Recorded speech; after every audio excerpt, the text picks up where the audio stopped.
खबरों के अंदर की पूरी खबर, हर खबर की सटीक पड़ताल, आपका भरोसा हमारी जिम्मेदारी। सच, साहस और सरोकार, यही है हमारी पहचान।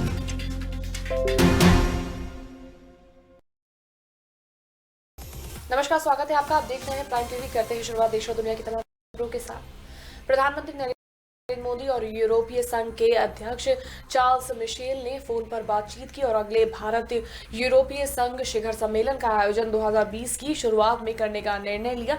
प्रधानमंत्री कार्यालय की आधिकारिक वेबसाइट पर जारी बयान के अनुसार मोदी ने मिशेल को यूरोपीय संघ के अध्यक्ष का पद संभालने पर बधाई दी थी और सफल कार्यकाल की शुभकामनाएं भी दी।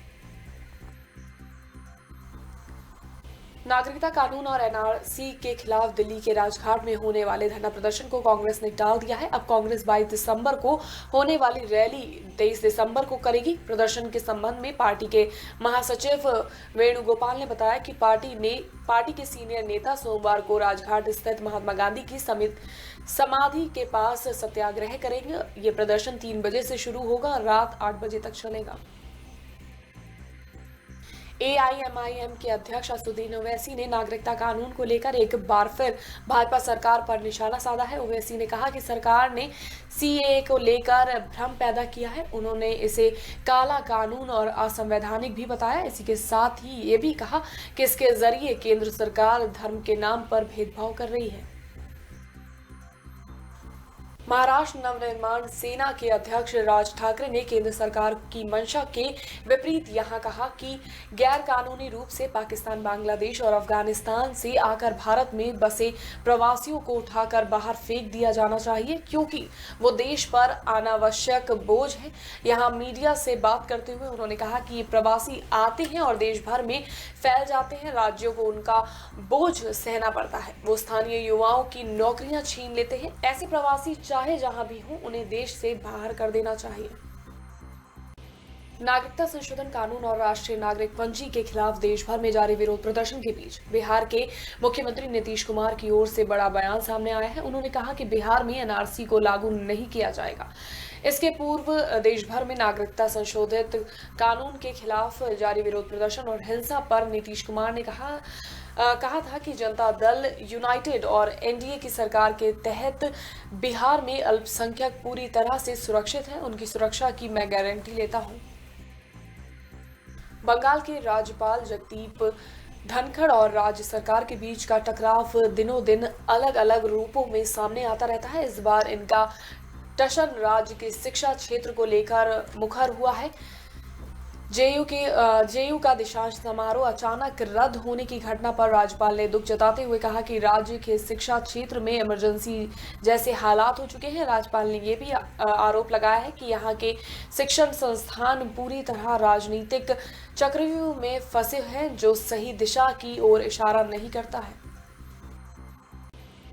नागरिकता संशोधन कानून यानी कि सीएए के खिलाफ देश भर में विरोध हो रहा है। अब भाजपा ने लोगों को कानून में बदलाव की जानकारी देने के लिए व्यापक अभियान की रूपरेखा तय कर ली है। इसके लिए दिल्ली स्थित पार्टी मुख्यालय में कार्यकारी अध्यक्ष जेपी नड्डा की अगुवाई में उच्च स्तरीय बैठक हुई। इसमें नागरिकता कानून को लेकर विपक्ष और जनता के विरोध पर मंथन हुआ। पार्टी ने 10 दिन में 1000 से ज्यादा रैलियां निकालने और 3 करोड़ लोगों से संपर्क साधने का लक्ष्य रखा है। जालौन के एड थाना क्षेत्र के हाईवे के पास एक अनियंत्रित ट्रैक्टर ट्रॉली पलट गई। इस हादसे में एक महिला की दर्दनाक मौत हो गई, जबकि 8 मजदूर गंभीर रूप से घायल हो गए। मौके पर पहुंची पुलिस ने सभी घायलों को सीएचसी में भर्ती कराया है। वहीं मृतक महिला के शव को पोस्टमार्टम के लिए भेज दिया गया है। बता दें कि ट्रैक्टर ट्रॉली में सवार होकर सभी ग्रामीण धगवा गांव में हरी मटर को तोड़ने जा रहे थे। तभी एक तेज रफ्तार ट्रक ने ट्रैक्टर ट्रॉली में पीछे से टक्कर मार दी, जिससे ट्रैक्टर ट्रॉली अनियंत्रित होकर पलट गई। बहराइच में जुम्मे की नमाज के बाद उग्र प्रदर्शन हुआ, जिसके बाद स्थिति को नियंत्रित करने के लिए पुलिस को लाठीचार्ज के साथ आंसू गैस के गोले भी दागने पड़े। प्रदर्शन के दौरान कई प्रदर्शनकारी और पुलिसकर्मी घायल हो गए। इस मामले में जिले के 3 थानों में लगभग 750 अज्ञात लोगों और 100 लोगों पर नामजद FIR दर्ज की गई है, जिसमें से करीब 25 आरोपियों को पुलिस ने गिरफ्तार भी कर लिया है। ये कल की घटना के बाद पुलिस प्रशासन की चौकसी बढ़ी हुई है और हर एक चौक चौराहे पे हम लोगों ने मजिस्ट्रेट और पुलिस की ड्यूटी लगाई हुई है। लेकिन मैं देख रहा हूँ कि बाजार में लगभग सारी दुकानें खुली हुई हैं और स्थितियाँ बिल्कुल सामान्य है, तनाव की कहीं भी स्थिति नहीं है और पुलिस प्रशासन के प्रेजेंस के कारण लोगों में सुरक्षा का विश्वास है। और मैं जनता से अपील करूंगा कि जो हमारा प्रयास है शांति व्यवस्था बहाल करने का और जो गलत मानसिकता रखने वाले लोग हैं उनकी शिनाख्त करके उनके खिलाफ कार्रवाई करने का।